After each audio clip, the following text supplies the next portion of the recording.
Topic: human brain. So it is the central information processing organ of the body.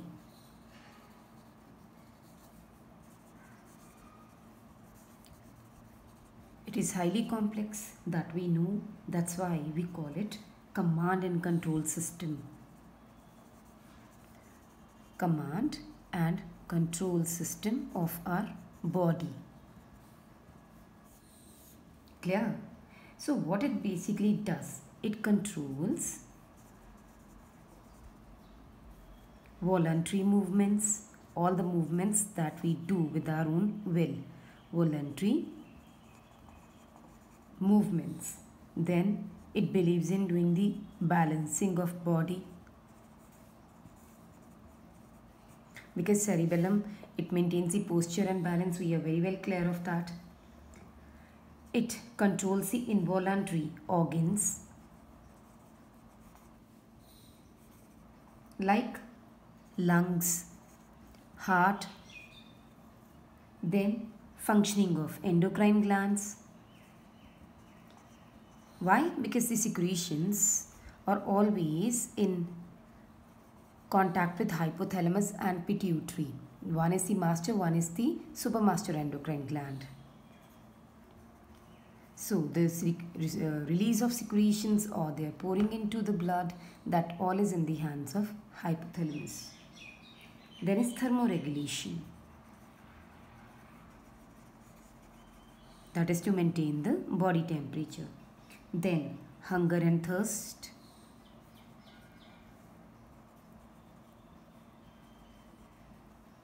Then is circadian rhythm of the body.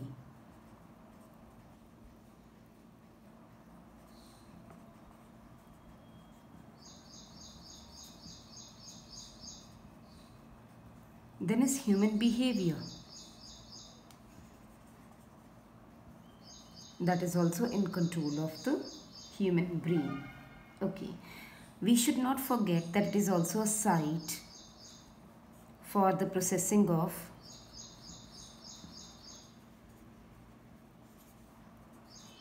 number 1, vision, number 2, hearing, and number 3, that is speech.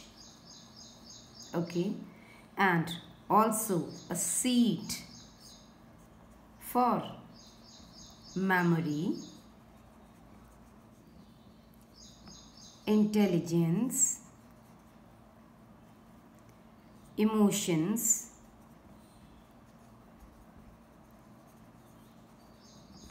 and thoughts.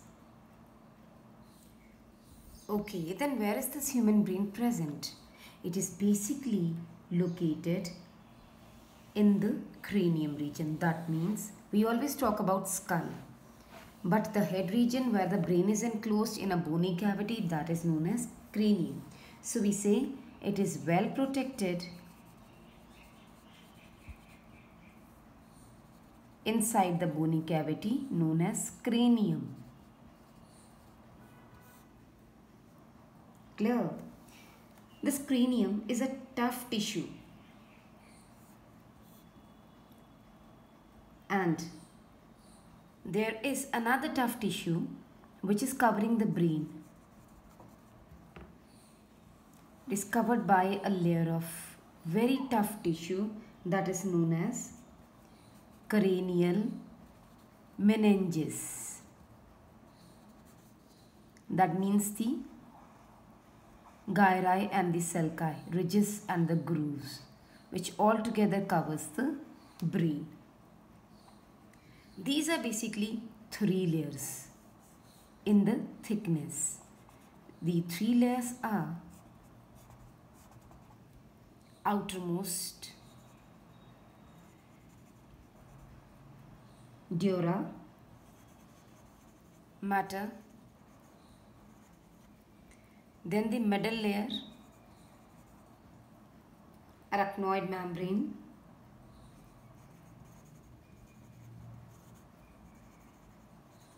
and then the innermost.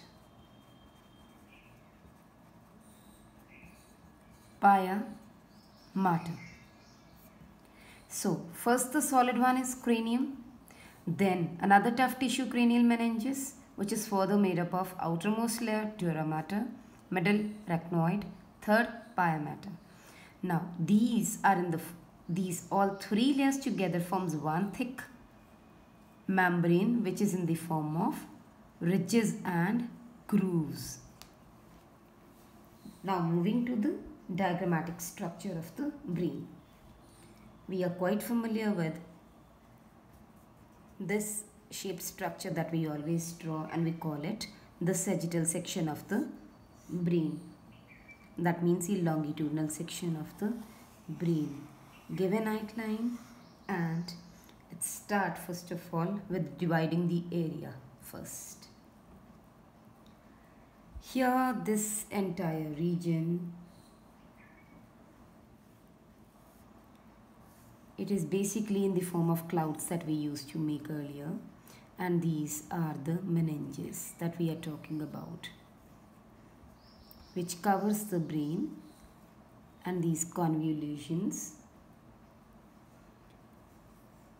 these provide a very tough thickening layer,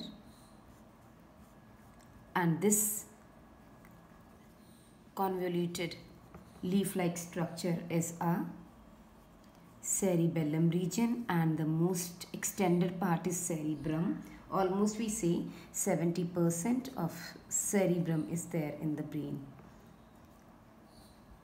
If not less, 70% is always there. Then here is located the midbrain. Then we start with the thalamus, hypothalamus, and then the pituitary stalk. That means the pituitary gland.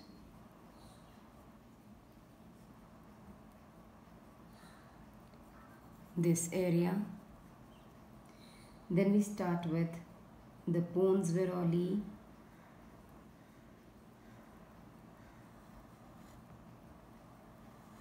then the medulla oblongata, and together this midbrain, this pons viroli, medulla oblongata, that means the midbrain and the hindbrain, it forms the brain stem. This mass is corpus callosum, this one, the shaded one,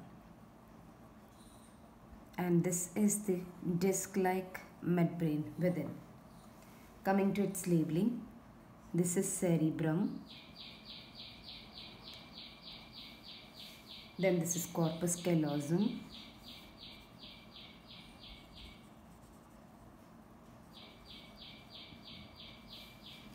then is upper thick region thalamus,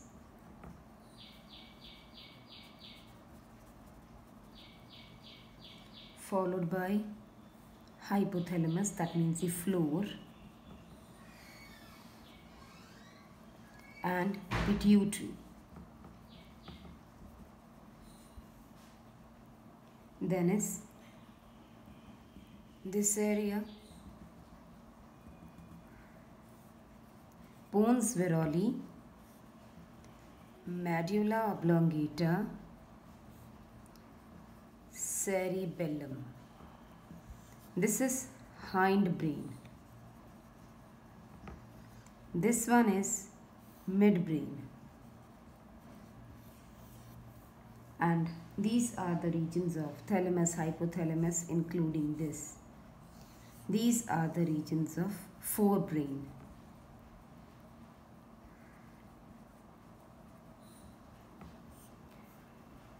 So this is the basic longitudinal section or the sagittal section of brain that we normally draw. Then we have to discuss all the parts one by one. First we are moving to the forebrain region. This forebrain region, it is basically composed of 70% of the brain's area.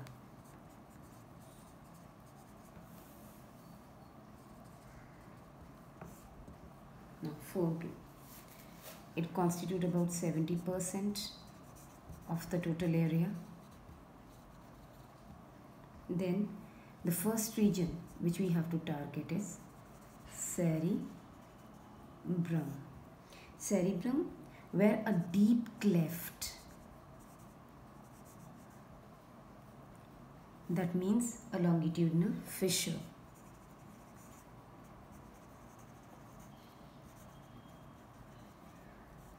this divides the brain into two halves.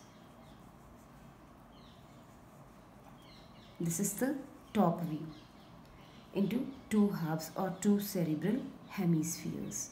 So this is how the brain is divided into two cerebral hemispheres with the help of this deep cleft or a longitudinal fissure. Okay, into two cerebral hemispheres. Now these two cerebral hemispheres are joined with the help of bundles of very densely thick fibers called corpus callosum. So corpus callosum, what is it? Thick nerve fibers which are densely packed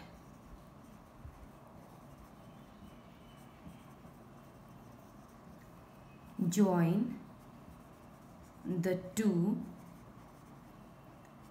cerebral hemispheres. Okay, now outer surface of the cerebrum, this outer one that we can see, it is the cerebral cortex.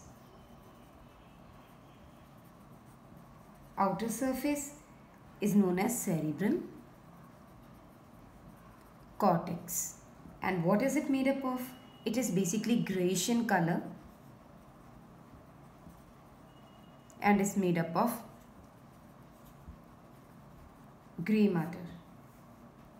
Okay, so we basically say, since it is grey in color, made up of grey matter. Then it is highly concentrated with what? With the neurons. That's why it is mainly grey in color. We write that the cell bodies of neurons are concentrated here.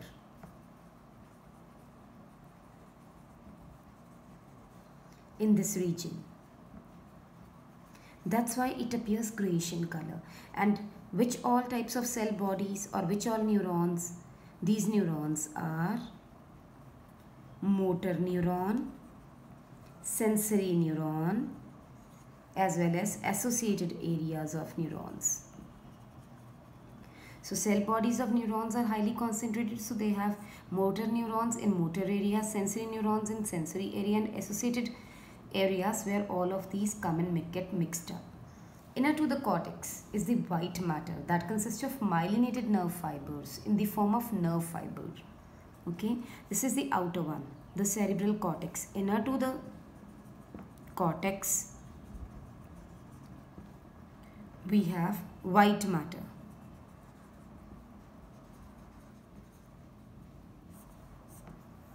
Clear? And this white matter is constituted of, or basically say consists of, myelinated nerve fibers, okay, in the form of nerve tracts.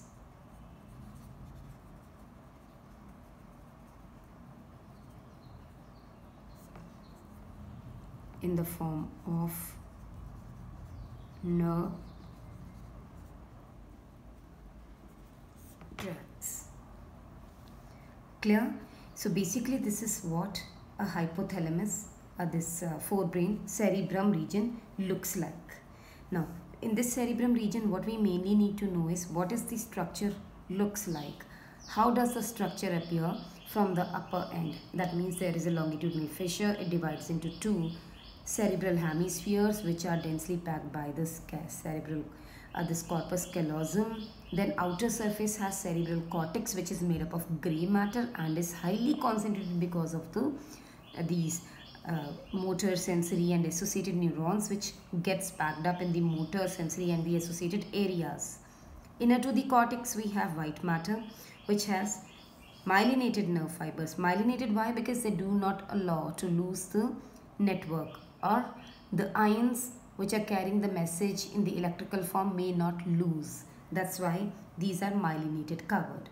Moving to the second important part of this forebrain is thalamus.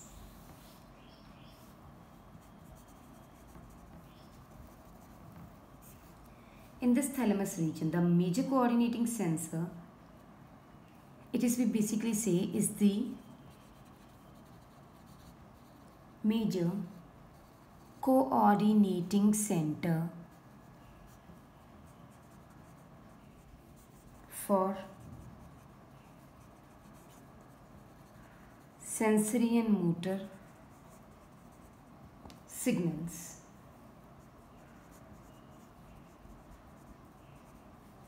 Then is hypothalamus. What is it? It has centers for body temperature, hunger, thirst, etc. So all this is controlled here. It also contains group of neurosecretory cells. What these neurosecretory cells do? These secrete hormones. Okay, then is limbic system. What is limbic system here? It is another part of the cerebral hemisphere which is inner to it. We say it is the inner deep part of cerebral cortex or cerebral hemisphere, where structures like amygdala, hippocampus, etc. form this system. It is mainly in the deep sutures. Then along with hypothalamus, this particular system, it is involved in the sexual behavior, expression of emotions, motivation, etc. That is the main importance or significant feature of this, that along with hypothalamus,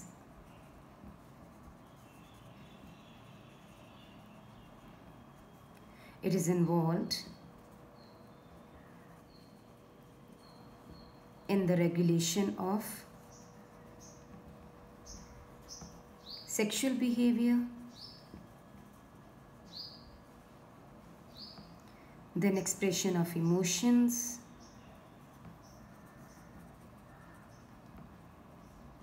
and motivation, etc. Fine. This is about forebrain and the parts of forebrain. Moving to midbrain. When we talk about midbrain, we say located between hypothalamus of the forebrain and bones of hindbrain. Okay, that's why it's the midbrain. This is the exact location, and its dorsal part or dorsal portion, it consists of 4 small lobes, and we call them corpora, quadri, jamana. 4. Quadri means 4. Okay, and there is a canal known as cerebral aqueduct. Aqua means water hota hai. So aqueduct, basically what it does, it brings the CSF, the cerebrospinal fluid. It passes through the midbrain.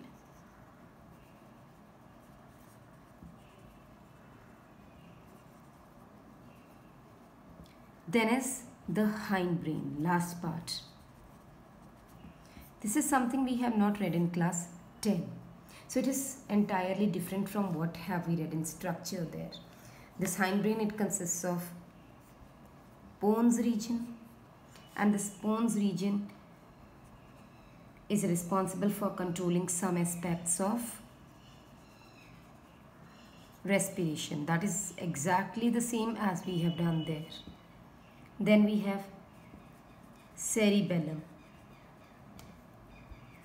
also known to control the posture and balance of the body. So we have written one point that brain helps in maintaining the body balance. It is all because of the cerebellum. Third part we know, it is the medulla. What the medulla does? It is the center where the control vital functions, basically the center for the control of vital functions like respiration,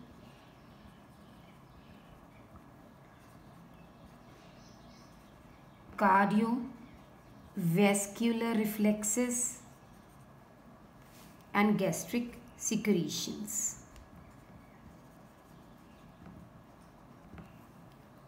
Clear? And this medulla only, it continues down as the spinal cord. So, medulla continues down as spinal cord. This is all about human brain.